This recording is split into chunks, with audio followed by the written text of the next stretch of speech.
President Arroyo. 1 milyon. So paano sa history books, pinasinayaan ni Pangulong Gloria Macapagal Arroyo ang Roro asterisk.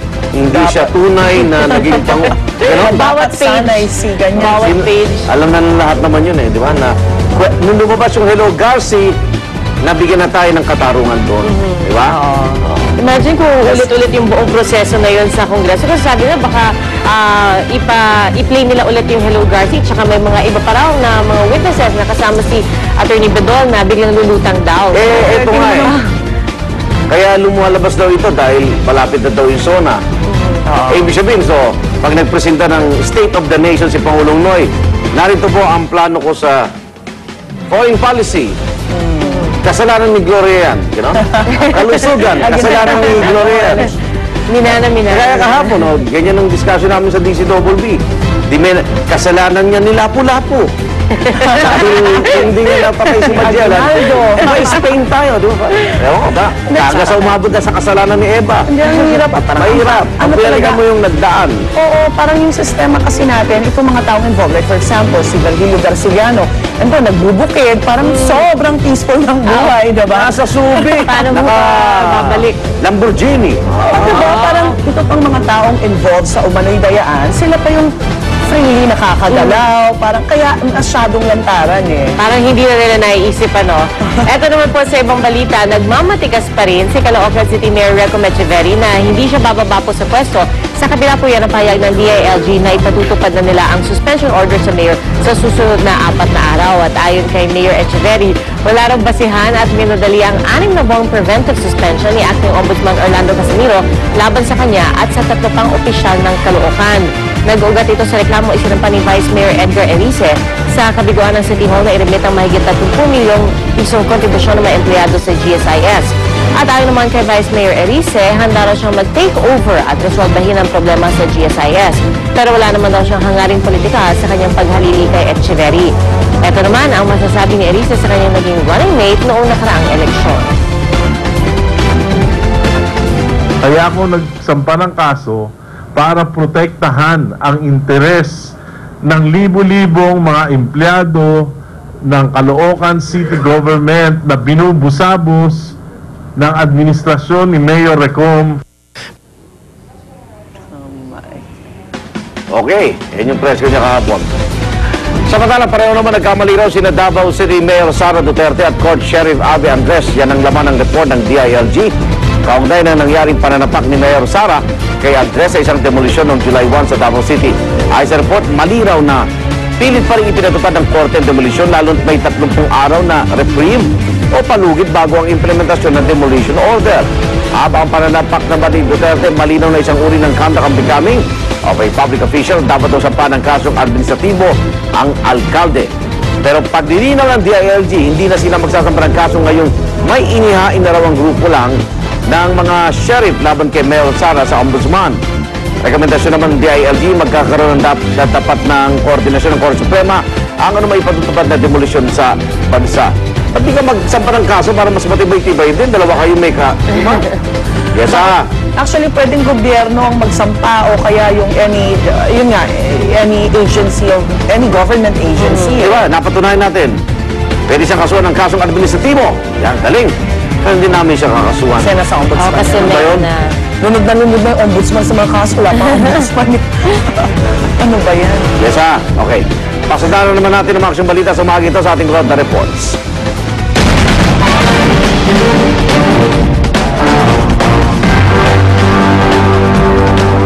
Pasailan po ang balitang ito, isang babae ang pinagsasaksak at sinunog pa sa loob ng isang motel sa Pasig City. At nakilala po ang babae na si Regine Fernandez. Siya po ay 20 anyos at tubong Cebu. Bati po doon sa ID na narecover ng pulis. Nagdamo ng ang biktima ng sunog sa likod na bahagi ng ulo hanggang leeg at nasaksak. Dadagip na ang suspect na kasama raw ng biktima. Yan po na mag-check-in sa motel na kinilalang si Reynaldo Camarce, may asawa. Yes. Ayon sa mga testigo, namataan pa raw ang suspect nang lumabas ng kwarto habang umuusok pa ito. Patuloy po ang investigasyon sa motibo ng pagpatay sa babae. Nakipag-unahin na rin daw ang mga pulis sa pamilya ng biktima. Ayon sa DCWB, gusto na makipagkalas ni Regine Dito sa lalaki. Oh my God. Ayaw pumayag ng lalaki, nagdilim ang kanyang isip at ito na yung nangyari. Grabe. Isang sanggol na, buti na lang maano yung mga barangay dahil nung papalabas na siya, naharang yung sasakyan. Oo. Kaya nahuli ka agad. Oo. Dahil siyempre, nakita na rin na may umuusok sa motel room. Eh, siyempre, hindi naman makakalis agad yung lalaki. No? Gusto niya siguro itago yung krimen. Isang sanggol naman na-recover sa isang imburnal sa Rodriguez, Rizal matapos umanong dukutin ng isang babae sa Marikina City.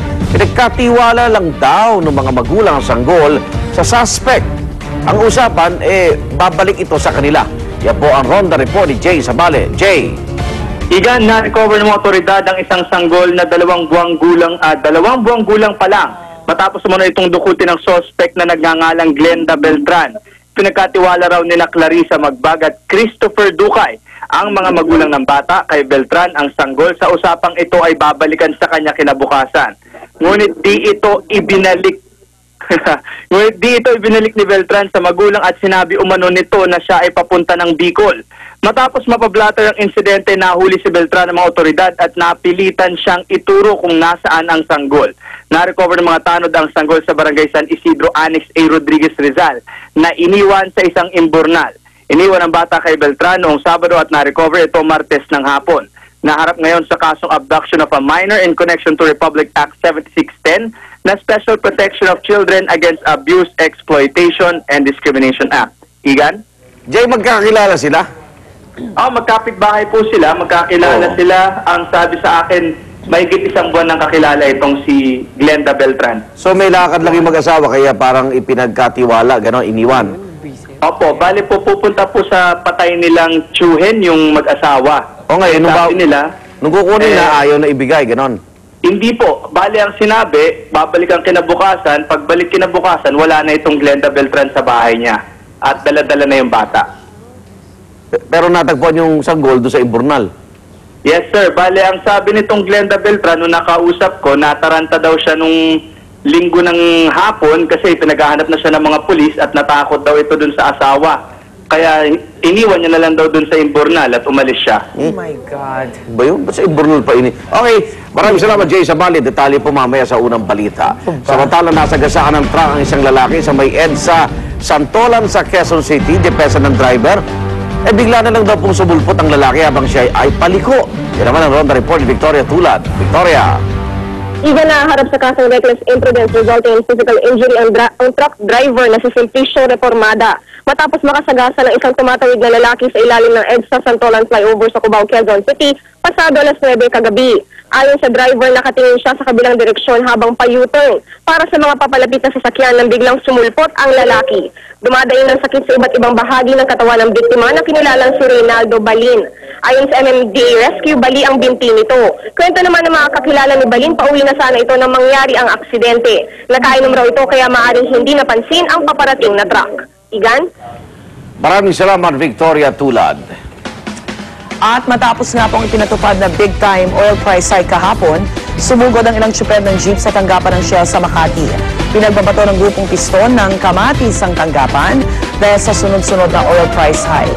Ayon kay Piston Secretary General George San Mateo, bukas daw sa manipulasyon at overpricing ang mga malalaking kumpanya ng langis, lalo na't maluwag ang gobyerno rito. Banta ng piston, masusundan pa umano ang kanilang mga pagkilos habang papalapit ang sona ng Pangulo. Sa katunayan, kasado na po ang tigil pasada ng piston ngayong araw sa Southern Tagalog Region. Samantala, pinaimbisigahan na ng Department of Energy ang naging big-time oil price hike na ipinatupad kahapon. Ayon kay DOE Undersecretary Jay Layug, dapat magpaliwanag ang mga oil company kung bakit nagpatupad sila ng 30 sentimong dagdag sa presyo ng gasolina. Gayong sa kanilang kwenta ay wala pang 10 sentimo dapat ang dagdag presyo dito. Samantala, sa darating po na Lunes, magaganap ng ikalawang State of the Nation Address ni Pangulong Noynoy Aquino at ngayon pa lang, tila may patikim na protesta ng ilang militanteng grupo. Sigaw nila mas magandang kalidad ng edukasyon. Sumugod ang ilang miyembro ng League of Filipino Students sa Mendiola at sabay-sabay dumapa sa kalsada. Habang hinarang naman sa Espanya ang mga nag-walkout na estudyante na papunta rin sana ng Mendiola. Git nila, hindi pa rin daw natutupad ni Pinoy ang pangako nitong itaas ang kalidad ng edukasyon sa unang taon nito sa pwesto. At ayon sa Kabataan Party List, ang pagtaas daw ng budget sa edukasyon, hindi raw nararamdaman ng mga mag-aaral. Hindi totoo na tumaas eh. In-adjust lang sa inflation. Pero yung substantial increase, wala tayo nakita. Di ba may tawag doon sa ano, yung nakatapa sa... Yung planking,